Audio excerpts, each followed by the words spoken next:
Hi ವೀಕ್ಷಕರೇ, ಎಲ್ಲರಿಗೂ ನಮಸ್ಕಾರ. ನೋಡಿ, ಗೃಹಲಕ್ಷ್ಮಿ ಯೋಜನೆಯ 12ನೇ ಕಂತಿನ ಹಣಕ್ಕಾಗಿ ಸಾಕಷ್ಟು ಫಲಾನುಭವಿಗಳು ಕಳೆದ 1 ತಿಂಗಳಿಂದ ವೆಯ್ಟ್ ಮಾಡ್ತಾ ಇದ್ರಿ.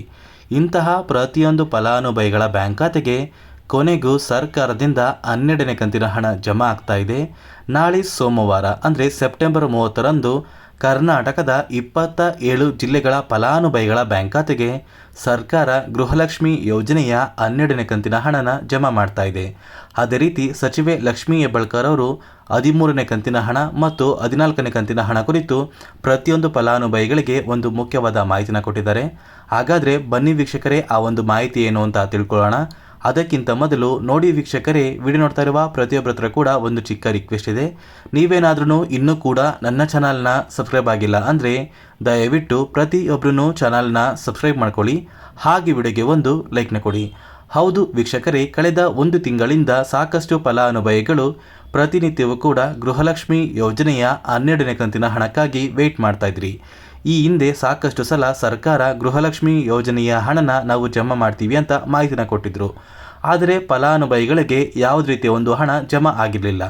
ಇದೀಗ ಕೊನೆಗೂ ಫಲಾನುಭವಿಗಳ ಬ್ಯಾಂಕ್ ಖಾತೆಗೆ ಸೋಮವಾರ ಅಂದರೆ ಸೆಪ್ಟೆಂಬರ್ 30ರಿಂದ ಗೃಹಲಕ್ಷ್ಮಿ ಯೋಜನೆಯ 12ನೇ ಕಂತಿನ ಹಣ ಜಮಾ ಮಾಡ್ತಾ ಇದ್ದೀವಿ ಅಂತ ಸಚಿವೆ ಲಕ್ಷ್ಮೀ ಹೆಬ್ಬಾಳ್ಕರ್ ಅವರೇ ಪ್ರತಿಯೊಂದು ಫಲಾನುಭವಿಗಳಿಗೆ ಒಂದು ಮುಖ್ಯವಾದ ಮಾಹಿತಿನ ಕೊಟ್ಟಿದ್ದಾರೆ. ಇದರ ಜೊತೆಗೆ ಸರ್ಕಾರದಿಂದ ಆಗಸ್ಟ್ ಮತ್ತು ಸೆಪ್ಟೆಂಬರ್ ತಿಂಗಳ ಹಣ ಅಂದರೆ 13ನೇ ಕಂತಿನ ಹಣ ಮತ್ತು 14ನೇ ಕಂತಿನ ಹಣ ಕುರಿತು ಕೂಡ ಸರ್ಕಾರದಿಂದ ಒಂದು ಮುಖ್ಯವಾದ ಭರ್ಜರಿ ಗುಡ್ ನ್ಯೂಸ್ನ ಕೂಡ ಕೊಟ್ಟಿದ್ದಾರೆ. ಹಾಗಾದರೆ ಆ ಒಂದು ಗುಡ್ ನ್ಯೂಸ್ ಏನು ಅಂತ ತಿಳ್ಕೊಳ್ಳೋಣ. ಅದಕ್ಕಿಂತ ಮೊದಲು ನೋಡಿ, ನಾಳೆ ಸೆಪ್ಟೆಂಬರ್ 30 ಸೋಮವಾರ ಕರ್ನಾಟಕದ 27 ಜಿಲ್ಲೆಗಳಿಗೆ ಹಣ ಜಮಾ ಆಗ್ತಾ ಇದೆ. ಹಾಗಾದರೆ ಆ ಒಂದು ಜಿಲ್ಲೆಗಳು ಯಾವುದು ಅಂತ ತಿಳ್ಕೊಳ್ಳೋಣ.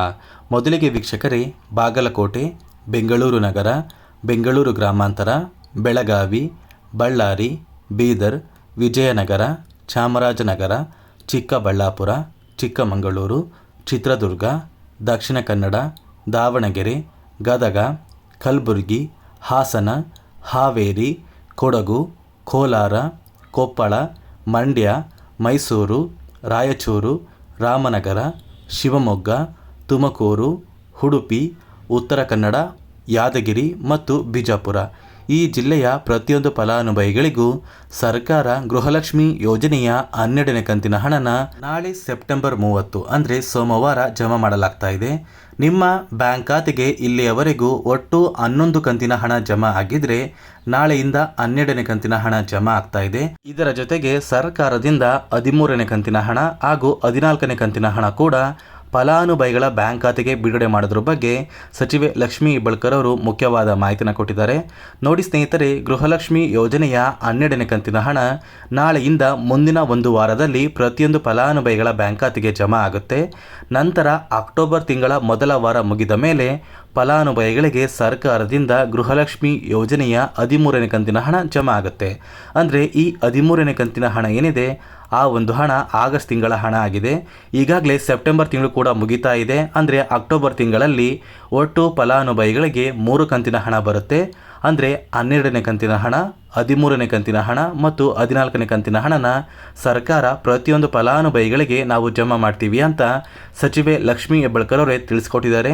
ಯಾವುದೇ ಕಾರಣಕ್ಕೂ ಗೃಹಲಕ್ಷ್ಮಿ ಯೋಜನೆಯ ಒಂದು 2,000 ಹಣನ ನಾವು ಸ್ಟಾಪ್ ಮಾಡೋದಿಲ್ಲ. ಪ್ರತಿ ತಿಂಗಳು ಹೇಗೆ ಫಲಾನುಭವಿಗಳ ಬ್ಯಾಂಕ್ ಖಾತೆಗೆ ಹಣ ಜಮಾ ಆಗ್ತಾ ಇತ್ತು ಅದೇ ರೀತಿ ನಿಮ್ಮ ಬ್ಯಾಂಕ್ ಖಾತೆಗೆ ಹಣ ಜಮಾ ಆಗುತ್ತೆ. ಕೆಲವೊಂದು ಸಮಸ್ಯೆಗಳಿಂದ ಸರ್ಕಾರ 12ನೇ ಕಂತಿನ ಹಣನ ಜಮಾ ಮಾಡಿರಲಿಲ್ಲ. ಆದರೆ ಮುಂದಿನ ದಿನಗಳಲ್ಲಿ ಪ್ರತಿಯೊಂದು ಫಲಾನುಭವಿಗಳು ಪ್ರತಿಯೊಂದು ತಿಂಗಳ ಹಣನ ಪಡ್ಕೋತೀರಾ. ಈಗಾಗಲೇ ಗೃಹಲಕ್ಷ್ಮಿ ಯೋಜನೆಯಲ್ಲಿ ಸುಮಾರು 1,23,00,000 ಫಲಾನುಭವಿಗಳು ಇದ್ದರು. ಈ ಫಲಾನುಭವಿಗಳಲ್ಲಿ ಸುಮಾರು 2 ಲಕ್ಷ ಫಲಾನುಭವಿಗಳ ಒಂದು ಹೆಸರನ್ನ ಸರ್ಕಾರ ತೆಗೆದಿದ್ದಾರೆ. ಅಂದರೆ 2 ಲಕ್ಷ ಫಲಾನುಭವಿಗಳಿಗೆ ಗೃಹಲಕ್ಷ್ಮಿ ಯೋಜನೆಯ ಹಣ ಬರೋದಿಲ್ಲ ಅಂತ ತಿಳಿಸ್ಕೊಟ್ಟಿದ್ದಾರೆ. ಉಳಿದ 1,21,00,000 ಫಲಾನುಭವಿಗಳಿಗೆ ಖಂಡಿತವಾಗಿಯೂ ಗೃಹಲಕ್ಷ್ಮಿ ಯೋಜನೆಯ ಈ 3 ಕಂತಿನ ಹಣ ಬರುತ್ತೆ. ಒಟ್ಟು ಫಲಾನುಭವಿಗಳಿಗೆ ಅಕ್ಟೋಬರ್ ತಿಂಗಳಲ್ಲಿ 6,000 ಹಣನ ನಾವು ಜಮಾ ಮಾಡ್ತೀವಿ ಅಂತ ಸಚಿವೆ ಲಕ್ಷ್ಮೀ ಹೆಬ್ಬಾಳ್ಕರ್ ಅವರು ಪ್ರತಿಯೊಂದು ಫಲಾನುಭವಿಗಳಿಗೆ ಒಂದು ಭರವಸೆನ ಕೊಟ್ಟಿದ್ದಾರೆ. ಅದೇ ರೀತಿ ಗೃಹಲಕ್ಷ್ಮಿ ಯೋಜನೆಯ ಈ 3 ಕಂತಿನ ಹಣ ನಿಮ್ಮ ಬ್ಯಾಂಕ್ ಖಾತೆಗೆ ಬರಬೇಕು ಅಂದರೆ ಸರ್ಕಾರದಿಂದ ಬಿಡುಗಡೆ ಆಗಿರುವ 11 ಕಂತಿನ ಹಣ ನಿಮ್ಮ ಬ್ಯಾಂಕ್ ಖಾತೆಗೆ ಬಂದಿರಬೇಕು. ಒಂದು ವೇಳೆ ನಿಮ್ಮ ಬ್ಯಾಂಕ್ ಖಾತೆಗೆ ಹಣ ಪೆಂಡಿಂಗ್ ಇದ್ದರೆ ಖಂಡಿತವಾಗಿಯೂ ಯಾವುದೇ ರೀತಿಯ ಒಂದು ಹಣ ಬರೋದಿಲ್ಲ. ಅದೇ ಒಂದು ಕಾರಣಕ್ಕೆ ನಿಮ್ಮ ಊರಿಗೆ ಹತ್ತಿರವಿರುವ ಮಹಿಳಾ ಮತ್ತು ಮಕ್ಕಳ ಅಭಿವೃದ್ಧಿ ಇಲಾಖೆಗೆ ಭೇಟಿ ನೀಡಿ ಯಾವ ಕಾರಣಕ್ಕೆ ನಿಮ್ಮ ಬ್ಯಾಂಕ್ ಖಾತೆಗೆ ಹಣ ಇನ್ನೂ ಪೆಂಡಿಂಗ್ ಇದೆ ಅಂತ ತಿಳ್ಕೊಳ್ಳಿ. ನಂತರ ನಿಮ್ಮ ಬ್ಯಾಂಕ್ ಖಾತೆಗೆ ಹಣ ಜಮಾ ಆಗೇ ಆಗುತ್ತೆ ಅಂತ ಹೇಳ್ತಾ, ಇದಿಷ್ಟು ಗೃಹಲಕ್ಷ್ಮಿ ಯೋಜನೆ ಕುರಿತು ಸರ್ಕಾರದಿಂದ ಬಂದಿರುವಂತಹ ಒಂದು ಮಾಹಿತಿಯಾಗಿದೆ. ದಯವಿಟ್ಟು ಪ್ರತಿಯೊಬ್ಬರೂ ನನ್ನ ಚಾನಲ್ನ ಸಬ್ಸ್ಕ್ರೈಬ್ ಮಾಡ್ಕೊಳ್ಳಿ. ಹಾಗೆ ವಿಡಿಯೋಗೆ ಒಂದು ಲೈಕ್ನ ಕೊಟ್ಟು ನಿಮ್ಮ ಸ್ನೇಹಿತರಿಗೆ ಈ ಒಂದು ವಿಡಿಯೋನ ಶೇರ್ ಮಾಡಿ.